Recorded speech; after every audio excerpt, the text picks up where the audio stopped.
हाँ, तो सभी बच्चों का मेरी जीव विज्ञान की क्लास में स्वागत है। तो देखिए, जितने भी बच्चे हमारे जीव विज्ञान के बच्चे हैं, जितने भी जो क्लास 11th में पढ़ते हैं, जितने जो बच्चे क्लास 11th में पढ़ते हैं, उनका देखिए चैप्टर 2 चल रहा है, जिसका नाम है जीव जगत का वर्गीकरण। इसकी देखिए मैं 10 क्लास पूरी कर चुका हूँ और ये मेरी 11वीं क्लास है।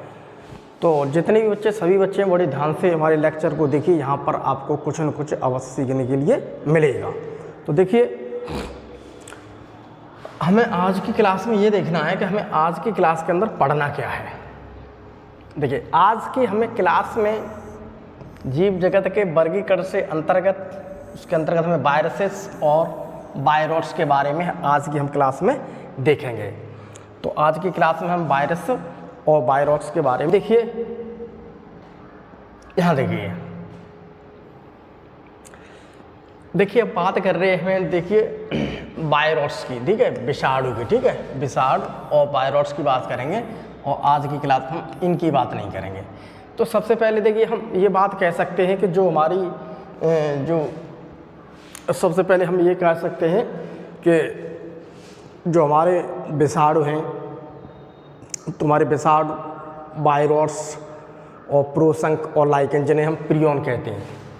तो देखिए, हमारा ये है विषाणु, ये है वायरस, ये है प्रियन, इन्हें हम कहते हैं प्रियन, इन्हें हम कहते हैं प्रियन। तो ये है प्रियन, ये लाइक। तो हम देखिए इनकी बात कर रहे हैं, इन चारों की। तो जो RH बीटा करनी, जो RH बीटा करनी का जो क्लासिफिकेशन था, 5 किंगडम क्लासिफिकेशन, तो जो 5 किंगडम क्लासिफिकेशन था जो RH बीटा कर का, तो RH बीटा कर ने इन चारों को अपने क्लासिफिकेशन में कोई स्थान नहीं दिया। उन्होंने इन चारों का अपने क्लासिफिकेशन में कोई जिक्र नहीं दिया था, ठीक। तो हम ये कह सकते हैं, उन्होंने देखिए न तो लाइकेन का कोई जिक्र किया था अपने क्लासिफिकेशन में, और नहीं उन्होंने देखो वायरस का किया, नहीं वायरस का किया, नहीं प्रियंस का किया। तो इन सारी चीज़ों का उन्होंने अपने क्लासिफिकेशन में कोई जिक्र नहीं किया था RH बीटा करने।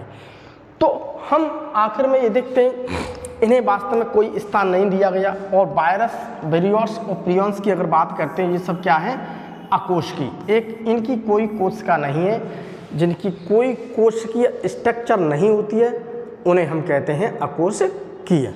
तो अब हम थोड़ा आगे समझते हैं वायरस के बारे में।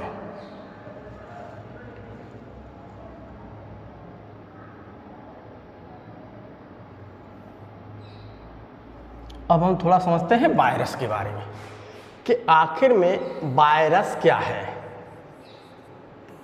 अगर हम वायरस की बात करते हैं तो इसमें देखिए एक शब्द लेकर के आया था, जिसका मतलब होता है वेनम। वेनम का मतलब होता है, वायरस एक शब्द लिया गया है वेनम, जिसका वायरस जो शब्द है इसका मतलब होता है, देखिए वेनम। इस वेनम का मतलब होता है कि पोजिशनस फ्लूइड, यानी कि एक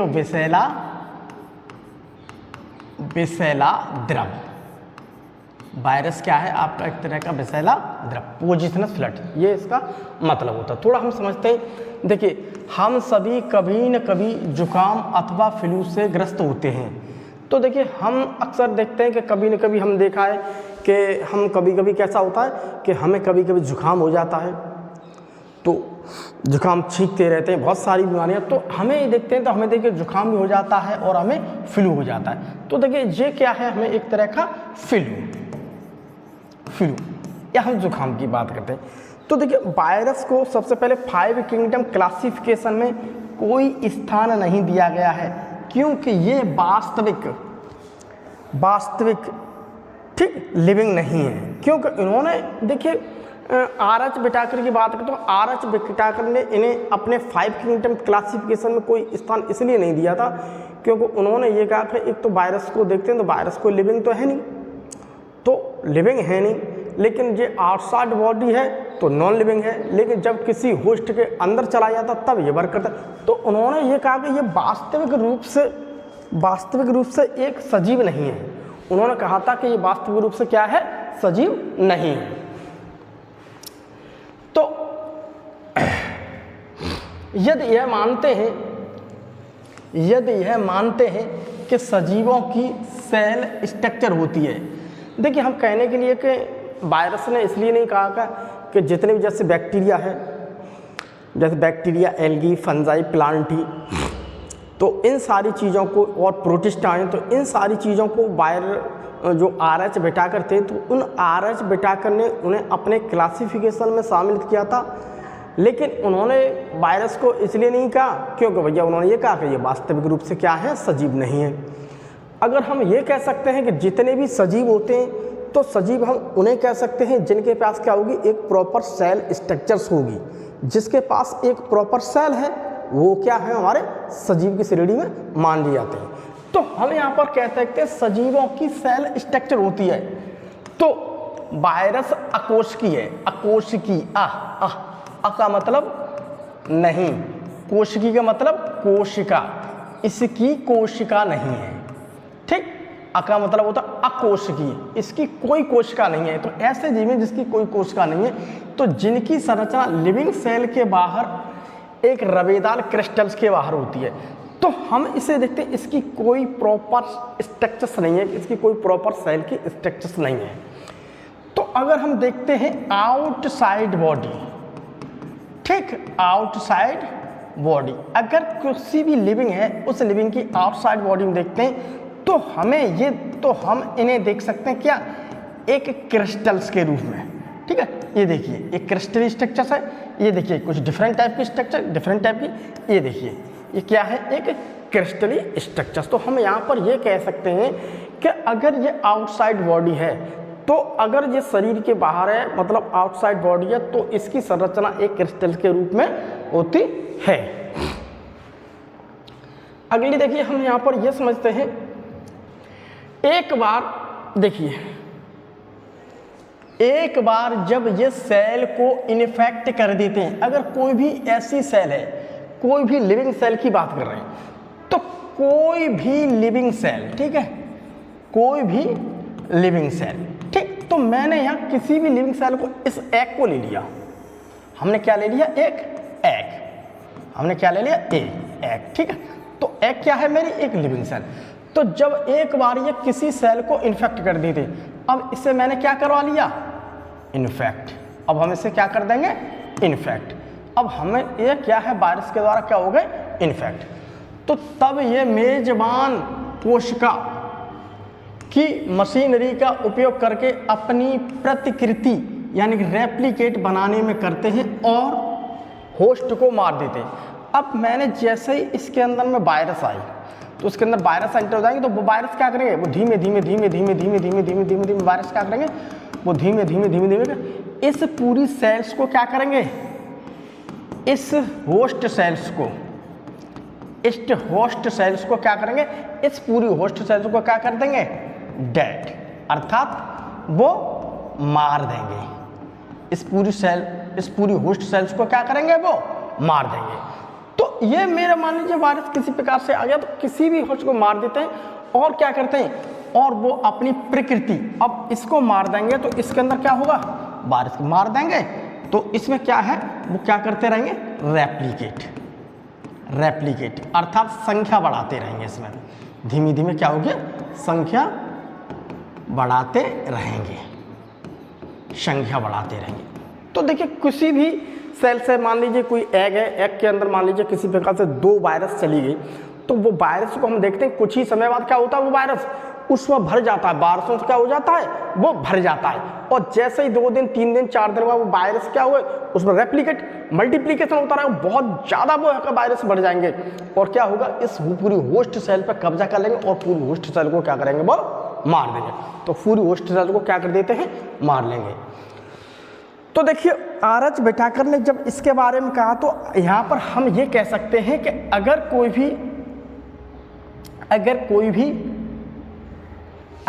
भी ये वायरस है, ये क्या है, वायरस, अगर ये वायरस आउट ऑफ बॉडी है, इससे ये है बॉडी, ठीक, तो ये है बॉडी, तो ये है क्या, बॉडी, ठीक, बॉडी यानी कि अब मान लीजिए सेल, तो ये क्या है, कोशिका की बॉडी, ठीक है, ये क्या है, एक कोशिका में।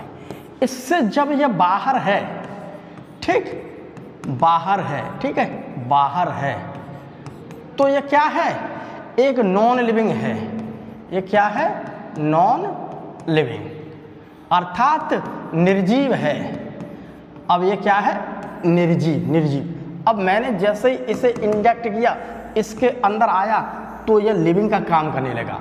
तो अब यह क्या करने लगा, सजीव का कार्य। ठीक है, सजीव की तरह कार्य करने लगा। ठीक है, सजीव की तरह कार्य करता है।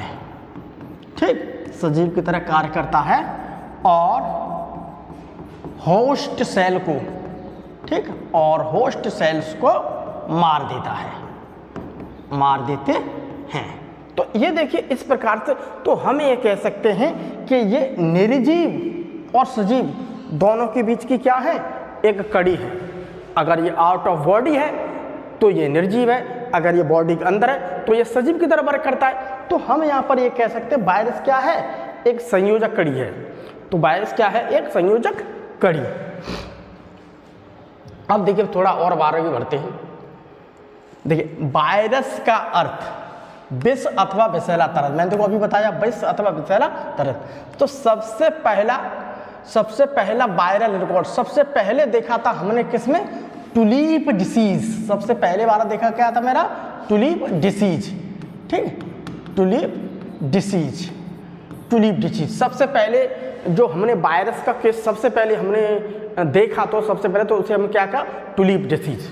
तो हम देखिए उसके बाद देखिए दमित्री इवानोवस्की। तो दमित्री इवानोवस्की ने 1892 में सबसे पहले दमित्री की ने तंबाकू के मोजेक रोग, कोई तंबाकू थी, उस तंबाकू की उन्होंने पत्तियों को देखा, तो उसकी तंबाकू की पत्तियाँ क्या थी, तंबाकू पत्तियाँ क्या थी, संक्रमित थी, इन्फेक्ट थी, उस पर क्या लगे हुए थे, वो संक्रमित हो रही थी इन वायरस की वजह से। तो सबसे पहले उन्होंने तंबाकू के मोजेक रोग, तो तंबाकू के अंदर जो तंबाकू के पेड़ की जो पत्ती होती है, ठीक है, तो तंबाकू के पेड़ की जो पत्ती होती है, तो उसमें जो रोग होता है उसे हम कहते हैं मोजेक रोग। उसे हम क्या कहते हैं, मोजेक रोग। ठीक है, तो मोजेक, तंबाकू के मोजेक रोग, इसलिए इसे कहते हैं मोजेक रोग। तो तंबाकू के मोजेक रोग, ठीक, के रोगाणुओं को पहचाना। तो सबसे पहले उसने तंबाकू के उस रोगाणुओं को पहचाना था। अब हम यहाँ पर थोड़ा देख लेते हैं। देखिए इस प्रकार की ये स्ट्रक्चर्स होती है। ये वाली जो हिस्सा है पूरा वाला, ठीक है, ठीक, ये वाला जो पूरा हिस्सा है इसे कहता हूँ मैं कैप्सिड। इसे हम क्या कहते हैं, कैप्सिड। अब ये कैप्सिड में देखिए छोटी छोटी ये सारी चीज़ें बहुत सारी मिलकर के बनी हैं, तो इसे मैं कहता हूँ कैप्सोमियर्स। तो कैप्सिड, ठीक, तो कैप्सिड कैप्सोमियर से मिलकर बनता है, अर्थात हम कह सकते हैं ये देखिए बहुत सारे क्या हैं, ये कैप्सोमियर्स। और इसके ऊपर देखिए ये पाई जाने वाली ये देखिए एक संरचना दिख रही है, ठीक, इसे कहता हूं मैं क्या, RNA। ठीक, RNA। तो इसे हम क्या कहते हैं, RNA। अब हम थोड़ा और आगे बढ़ते हैं, जिन्हें बाद में लुईस पास्चर ने, पहले दमित्री इवानोवस्की ने, कोई तंबाकू का पेड़ था, उस तंबाकू के पेड़ को उन्होंने देखा, तो उसकी जो पत्तियां थी, उस पत्ती के ऊपर कुछ रोग लगा था, तो उसे उन्होंने क्या मोजेक रोग कहा। तो सबसे पहले दमित्री इवानोवस्की ने इन्हें देख करके इन्हें कहा ये तो तंबाकू का रोग है, तो इन्होंने क्या कहा, तंबाकू रोग। उसके बाद में एक साइंटिस्ट है जिनका नाम था लुईस पास्चर। तो लुईस पास्चर ने इन्हें वायरस नाम दिया था। लुईस पास्चर ने फिर बाद में इसके ऊपर स्टडी किया, फिर इन्होंने क्या किया, इसके ऊपर स्टडी, और उन्होंने क्या किया, इसे नाम वायरस दिया। वायरस क्यों दिया, क्योंकि ये विषैला तरल की तरह, विषैला क्या, तरल, क्योंकि उन्होंने क्या किया, दमित्री इवानोवस्की थी, तो उन्होंने क्या किया, इस चीज़ों को देखा, फिर भी इनके पास साइंटिस्ट लगे, तो उन्होंने एक पत्ती को देखा, जो पत्ती संक्रमित थी, उस पत्ती को निचोड़ करके देखा, तो उसका जो तरल निकला उसके किसी अच्छे स्वस्थ पेड़ के ऊपर डाला, तो वो पेड़ भी संक्रमित हो गया। तो उन्होंने कहा ये तो भाई कोई ऐसा है, ये कोई इस प्रकार का विषैली चीज़ है, एक विषैला तरल है कि जिसे जिस स्वस्थ पेड़ के ऊपर डाल देते हैं तो वो पेड़ भी क्या हो जाता है, वो पेड़ भी संक्रमित हो जाता है। इनका माप अगर मैं बात करता हूँ इनके माप की, तो ये बैक्टीरिया से छोटा था, क्योंकि बैक्टीरिया प्रूफ फिल्टर से निकल गए। तो जब लुईस पास्चर साइंटिस्ट आए, जब आए लुईस पास्चर, फिर आए आपके जो साइंटिस्ट लुईस पास्चर, तो लुईस पास्चर ने क्या किया, लुईस पास्चर ने क्या किया, लुईस पास्चर ने एक फिल्टर लगाया, ठीक, एक फिल्टर लगाया, और इस फिल्टर से इन्होंने ऐसे करके छाड़ा। उस फिल्टर का नाम था bacterial filter, bacterial filter, bacterial filter. तो ऐसा फिल्टर था जिससे अंदर से बैक्टीरिया जो नहीं, जिसमें आटा छानता वो आटा, तो आटा में ऊपर ऊपर से पतला महीन आटा होता है, वो चलनी के नीचे निकल जाता है और मोटा मोटा ऊपर आ जाता है, यानी कि उसे मैं क्या कहता हूँ, चोपर, चोपर ऊपर आ जाता है। तो इन्होंने ये देखा था कहीं ऐसा तो नहीं कि ये वाले बैक्टीरिया से शायद बड़े हों, तो उन्होंने बैक्टीरिया की छानने वाली चलनी को यूज किया। जब यहाँ से इन्होंने वायरस डाले, वायरस वाला इन्होंने पानी डाला, तो इससे नीचे वायरस निकल आए। यहाँ पर क्या आ गए, वायरस, यहाँ पर क्या आए गए, वायरस, यहाँ क्या आए गए, वायरस, अर्थात इससे पार निकल गए, और बैक्टीरिया जो थे, बैक्टीरिया ऊपर ही रह गए, ठीक। तो इन्होंने देखा कि भाई इससे मैं बैक्टीरिया को अगर छानता हूं तो बैक्टीरिया तो ऊपर ही रह जाते हैं, पानी नीचे निकल जाता है, लेकिन मैंने वायरस वाला पानी जैसे ही मैंने छाना तो पानी नीचे निकल गया। तो उन्होंने ये अंदाज लगाया उस समय पर इतनी ज़्यादा डेवलप, सूक्ष्मदर्शी वगैरह इतनी ज़्यादा डेवलप थी नहीं, तो उन्होंने ये लगाया कि भाई इसका आकार बैक्टीरिया से छोटा होता है। तो यही तो देखो कहा, उन्होंने क्या किया कि इनका माप बैक्टीरिया से भी क्या होता है, छोटा, क्योंकि ये बैक्टीरिया प्रूफ फिल्टर, ठीक, ये है बैक्टीरिया प्रूफ फिल्टर से भी निकल गए थे। तो निकल के उन्होंने कहा कि इसका आकार तो काफ़ी छोटा होता है। अब M.W. बेजरिंग, ठीक है, M.W. बेजरिनिक, तो M.W. बेजरिनिक थे, इन्होंने 1898 इन्होंने पाया कि इन्फेक्टेड तंबाकू के प्लांट्स का रस एक हेल्दी तंबाकू के प्लांट्स को भी इन्फेक्टेड करने में सक्षम है।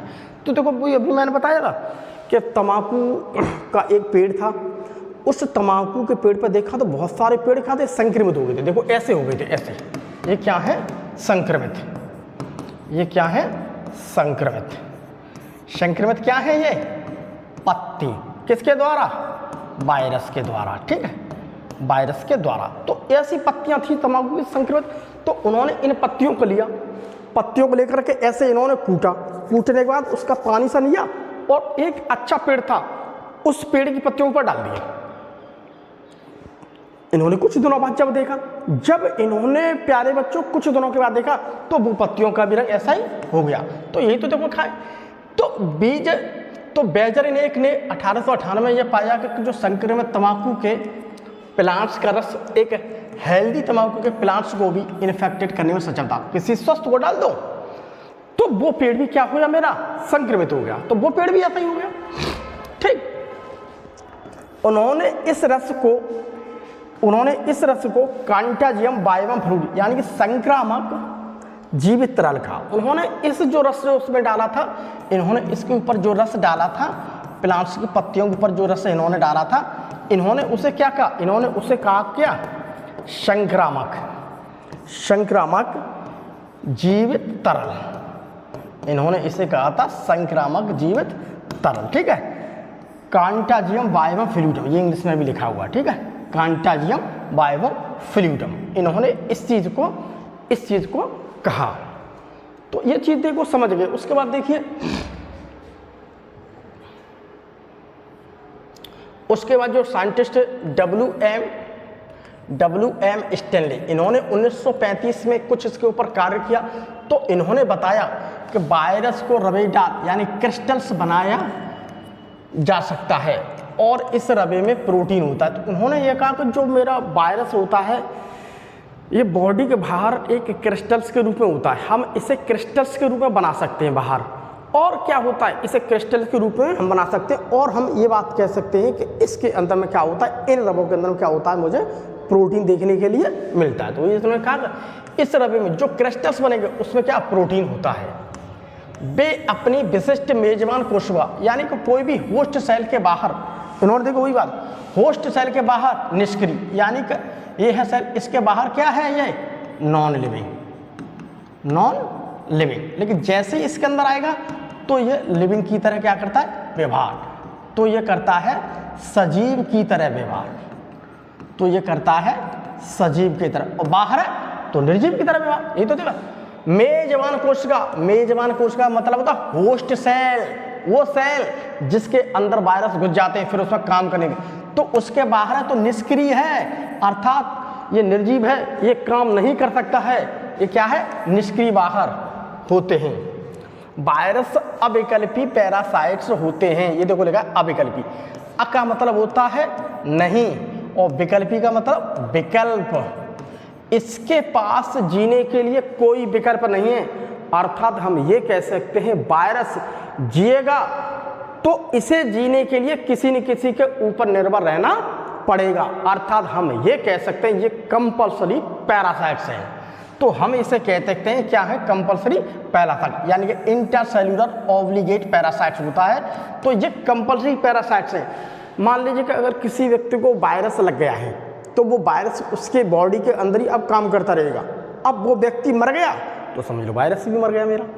तो ये कंपल्सरी पैरासाइट्स है, ये किसी की बॉडी के अंदर पहुंचेगा तभी काम करेगा, तभी उसे मारता है, उससे पहले नहीं मारता है ये। तो इसीलिए कहते हैं कि ये क्या है, कंपल्सरी पैरासाइट, जिससे कहते हैं अविकल्पी। अगर विकल्प मतलब इसके पास जीने के लिए कोई विकल्प है नहीं, किसी की बॉडी के अंदर ये जिएगा। वायरस में प्रोटीन के अतिरिक्त आनुवंशिक पदार्थ, ठीक, अगर हम वायरस की बात करते हैं तो वायरस में देखिए हमें ये बात नहीं है, प्रोटीन तो मिलता है, लेकिन प्रोटीन के अलावा उसमें डीएनए अथवा आरएनए दोनों में से कोई होगा, दोनों साथ साथ नहीं होंगे, डीएनए अथवा आरएनए इन दोनों में से कोई एक होता है। तो जेनेटिक मटेरियल इन दोनों में से कोई एक ही होता है। अब देखिए हम थोड़ा वायरस में न्यूक्लियो प्रोटीन, वायरस में न्यूक्लियो प्रोटीन और जेनेटिक मटेरियल संक्रामक होते हैं। तो देखिए वायरस में देखिए एक तो प्रोटीन मिलती है, ठीक है, जिसे हम न्यूक्लियो प्रोटीन कहते हैं, और उसके अंदर क्या जेनेटिक मटेरियल मिलेगा। जेनेटिक मटेरियल जैसे क्या, डीएनए या आरएनए, ठीक है, डीएनए या आरएनए में से कोई न कोई एक, इसमें से या तो डीएनए या आरएनए कोई एक ही होगा, तो इससे 5% होता है, और न्यूक्लियो प्रोटीन जो कैप्सिड होता है मेरा प्रोटीन कोट होगा वो 95% है। ये देखो लिखा हुआ है, जैसे ये है मेरे पास क्या, वायरस। तो वायरस में अगर मैं बात करता हूँ इस कैप्सिड को हम क्या कहते हैं, न्यूक्लियो प्रोटीन। इस कैप्सिड को हम क्या कहते हैं, न्यूक्लियो प्रोटीन। इस कैप्सिड को हम क्या कहते हैं, न्यूक्लियो प्रोटीन, ठीक है। और ये है आरएनए, तो ये मेरा पास कितना मिल रहा है, मुझे 5%, और ये मुझे कितना मिल रहा है, 95%। ऐसे समझ लीजिए, ये मुझे 5%, 95%। तो ये कैप्सिड जेनेटिक मटेरियल को प्रोटेक्ट करता है। तो ये कैप्सिड क्या है, ये जो है आपके अंदर, ये इसके अंदर है, इसके ऊपर चढ़ा हुआ है, अर्थात हम ये कह सकते हैं जो आरएनए है, ये इसकी ये रक्षा करता है। ये तो देखो लिखा है, ये कैप्सिड जेनेटिक मटेरियल यानी कि आरएनए या डीएनए को प्रोटेक्ट करता है, को क्या करता है, रक्षित करता है, ठीक है, वो क्या रक्षित करता है, ठीक है, प्रोटेक्ट, उसे कहीं ना कहीं प्रोटेक्ट करता है, इन्हें रक्षा करता रहता है। आप ये समझिए, उसे ढके रहता है, उसकी सहायता करता रहता है, ठीक। अब 5% डीएनए आरएनए देखा, परंतु दोनों एक साथ नहीं होते, देखिए डीएनए या आरएनए, यह एक संक्रामक पदार्थ होता है। तो ये आरएनए ऐसा होता है कि ये क्या है, संक्रामक। ये आरएनए जैसे ही किसी की बॉडी के अंदर पहुंचेंगे, तो ये आरएनए जैसे ही किसी बॉडी के अंदर पहुंचेगा, वो दूसरे लिविंग होस्ट है उसे क्या कर देगा, वो संक्रमित, इन्फेक्ट कर देगा। तो क्या कर देगा, ये इन्फेक्ट। देखिए ये मेरा वायरस था। अब देखिए प्रोटीन के आवरण को कैप्सिड कहा जाता है, ये है प्रोटीन का आवरण, ठीक है, ये क्या है मेरा, प्रोटीन का आवरण, प्रोटीन एनवेलॉप, ठीक है, प्रोटीन। तो प्रोटीन के आवरण को कैप्सिड कहा जाता है। जो छोटी छोटी संरचनाएं, ये देखो क्या है, छोटी छोटी संरचनाएं, जिन्हें कैप्सोमियर कहते हैं। ये छोटी छोटी रचना है ना, ये छोटी छोटी रचना है, इन्हें कहते हैं हम क्या, कैप्सोमिया। इन्हें हम क्या कहते हैं, कैप्सोमिया। जो न्यूक्लिक एसिड को, जो न्यूक्लिक एसिड ये है, जो न्यूक्लिक एसिड, ठीक है, आरएनए या डीएनए, इसे कहते हैं मैं न्यूक्लिक एसिड। जो न्यूक्लिक एसिड को संरक्षित, ये देखो प्रोटेक्ट करता है, जो न्यूक्लिक एसिड को क्या करता है, संरक्षित यानी प्रोटेक्ट करता है।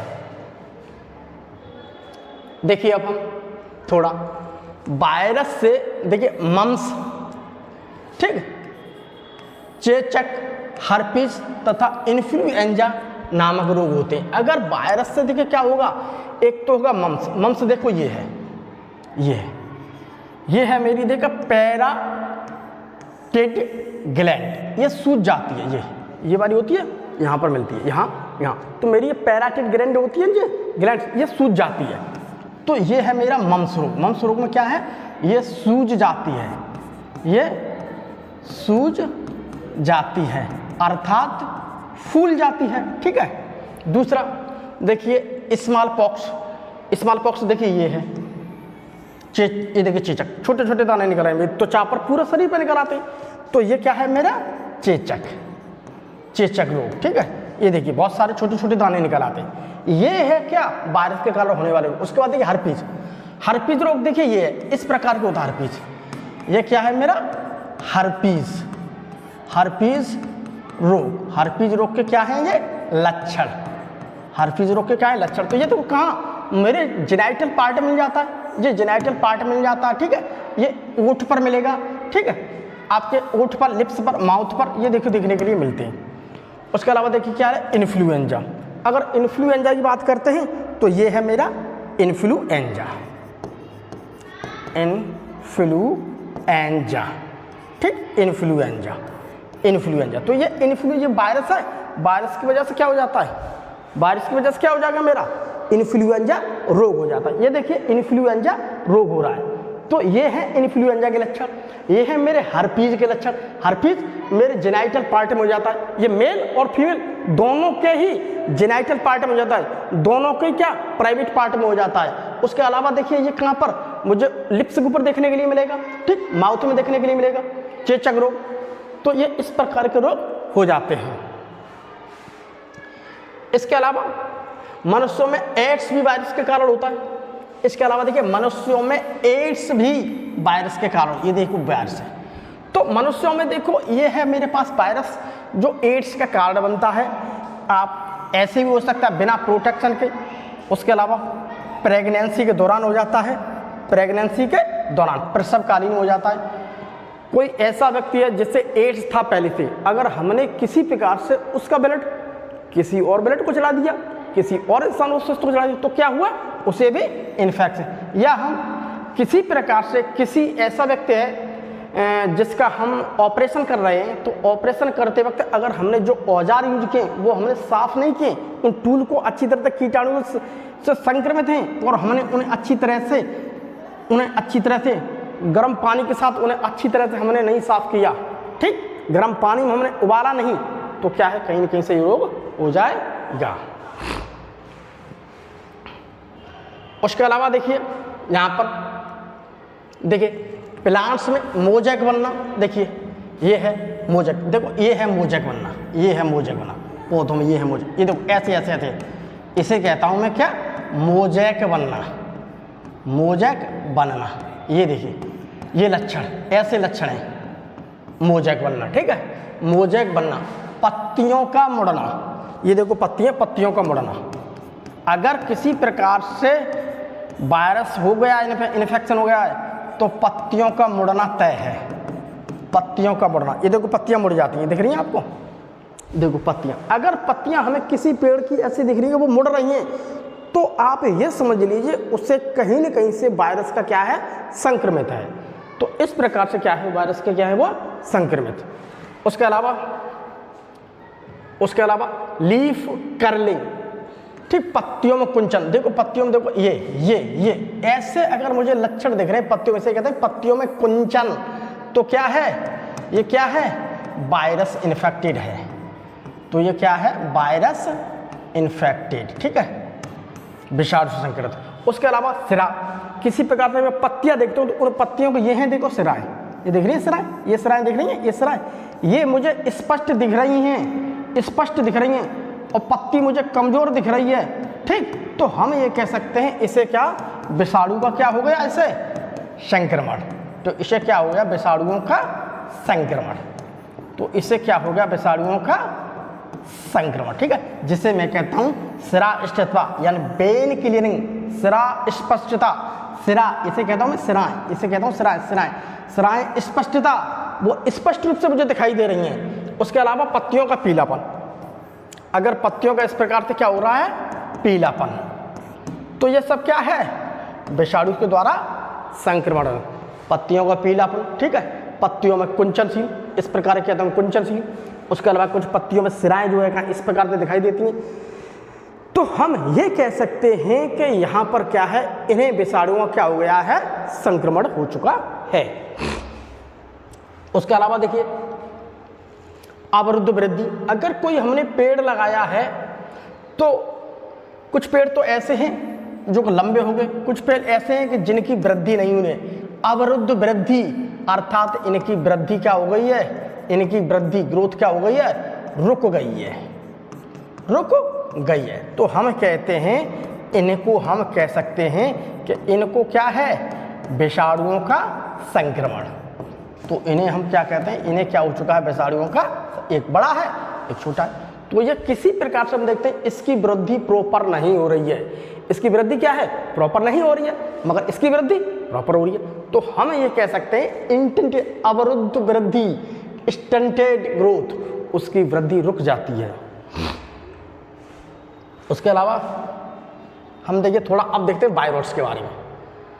देखिए वायरॉइड्स, इसे हम नेक्ड वायरस या मेटा वायरस भी कहते हैं, नेक्ड वायरस या मेटा वायरस। ठीक है, हम इसे नेक्ड वायरस या मेटा वायरस भी कहते हैं, नेक्ड वायरस या मेटा वायरस ये भी कह सकते हैं। ठीक है, वायरॉइड्स की खोज सन 1971 में टी.ओ. डाइनर ने की थी, जो वायरस से भी छोटा था, जो वायरस से भी छोटा था, जो वायरस से भी छोटा था, जिसके कारण पोटैटो स्पंडल ट्यूबर, ये देखो पोटैटो स्पंडल ट्यूबर नामक रोग जाता है। तो ये है देखो मेरे पास आलू, ये देखिए आलू है, ये आलू। अब इस आलू को थोड़ा गौर से देखिए, ये आलू कैसा है, हरा हरा सा है, सुगड़ा सुगड़ा सा है, ये क्या है, अच्छा हम ये कह सकते हैं इस आलू को क्या रोग लग चुका है, अर्थात तो किसका रोग लग चुका है, वायरॉइड्स का। आखिर में क्या नाम है इसका, पोटैटो स्पंडल ट्यूबर, ये है, ये देखो, इसे देखिए गौर से, इसे देखिए, ऐसा रोग मुझे आलू में दिखने के लिए मिलता है। ठीक, तो मैं कहता हूं पोटैटो स्पिंडल फाइट ट्यूबर। तो इस प्रकार के रोग हैं। देखिए वायरॉइड्स के आरएनए का मॉलिक्यूलर वेट कम होता है। अब वायरॉइड्स की बात करते हैं तो देखिए वायरॉइड्स के जो आरएनए होता है, उस आरएनए का मॉलिक्यूलर वेट क्या होता है, वायरॉइड्स के जो आरएनए होते हैं उसका मॉलिक्यूलर वेट क्या होता है, कम। तो वायरॉइड्स के उसका क्या है, काफ़ी हमें कम देखने के लिए मिलता है। तो इस प्रकार की ये डिसीज दिखाता है। अब देखिए थोड़ा और हम देखिए, अब वायरॉइड्स की बात करते हैं जिसमें प्रोटीन कोड एब्सेंट होता है। वायरॉइड्स की बात करते हैं, यहाँ पर मुझे प्रोटीन कोड नहीं मिल रहा है। जो प्रोटीन कोड का मतलब होता है एक कैप्सूल, उसमें मिल रहा था वायरस में, इस प्रकार का यहाँ पर कोई प्रोटीन कोड नहीं मिल रहा है, तथा मुक्त रूप से आरएनए पार्टिकल्स पाए जाते हैं। तो मेरे पास जो वायरस था, तो वायरस में जो आरएनए है उस आरएनए को प्रोटेक्ट करने के लिए कैप्सिड था। ठीक, लेकिन यहाँ पर कैप्सिड नहीं है, यहाँ पर क्या है, कैप्सिड नहीं है, तो आरएनए पार्टिकल्स पाए जाते हैं। तो मुझे क्या मिलेंगे यहाँ पर देखने के लिए, आरएनए पार्टिकल्स। तो हमें यहाँ पर क्या देखने के लिए मिलेंगे, आरएनए पार्टिकल्स। तो ये है वो आरएनए पार्टिकल, क्योंकि यहाँ पर प्रोटेक्ट करने वाला कुछ है ही नहीं। ठीक, आरएनए पार्टिकल्स पाए जाते हैं, जिसकी वजह से इसमें इनिशिएशन कोडॉन AUG नहीं होता है, जिसकी वजह से प्रोटीन सिंथेसिस नहीं होता है। तो मुझे आरएनए पार्टिकल्स तो मिल रहे हैं, लेकिन यहाँ पर मुझे क्या है, एक इनिशिएशन कोडॉन, ठीक, AUG, ये AUG इनिशिएशन कोडॉन है। अगर ये होता है तो क्या होता मालूम है, अगर ये होगा तो मालूम क्या है, तो मेरी बॉडी के अंदर का प्रोटीन बनने लगेगा। ये नहीं होता इसमें, तो जिसकी वजह से प्रोटीन सिंथेसिस नहीं होता है, इसलिए इसमें प्रोटीन सबस्टांस नहीं पाए जाते हैं। तो प्रोटीन्स के सारे सबस्टांस नहीं मिले, केवल आरएनए पार्टिकल्स मिल रहे हैं, और प्रोटीन का कुछ है ही नहीं ये एब्सेंट है, ठीक। तो इसलिए इसमें प्रोटीन सबस्टांस नहीं पाए जाए, केवल आरएनए मिले। अब आरएनए मिले तो केवल आरएनए अपना लक्षण दिखाएगा, इसमें प्रोटीन से रिलेटेड कुछ नहीं मिल रहा है। अब हम थोड़ा यहां पर यह समझ लेते हैं कि वायरस और वायरस दोनों में अंतर क्या है।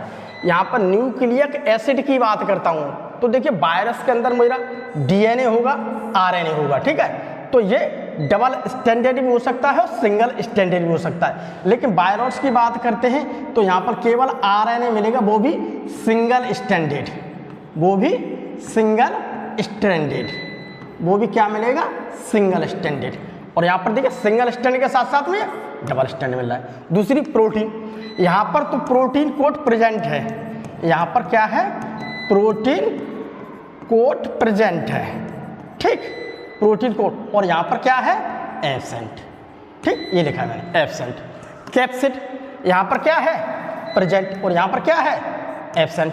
दूसरी बात होस्ट, होस्ट की बात करता हूँ, तो वायरस किसके ऊपर अटैक करेगा, वायरस अटैक करेगा बैक्टीरिया के ऊपर कर सकता है, प्लांट्स के ऊपर कर सकता है, एनिमल्स, यानी कि वायरस क्या है, वो बैक्टीरिया के ऊपर भी पाई जाएगा, बैक्टीरिया को इन्फेक्ट कर देगा, प्लांट्स को भी कर देता है, एनिमल्स को भी करता है, सभी लोगों को, ठीक। अब ये वायरस केवल प्लांट्स को ही करता है, वायरस किसे करता है, केवल प्लांट्स को इसे करता है। इसके साथ ही हमारी क्लास का यहाँ पर क्या होता है, समापन। कल हम आपसे फिर मिलते हैं, तब तक के लिए बाय बाय।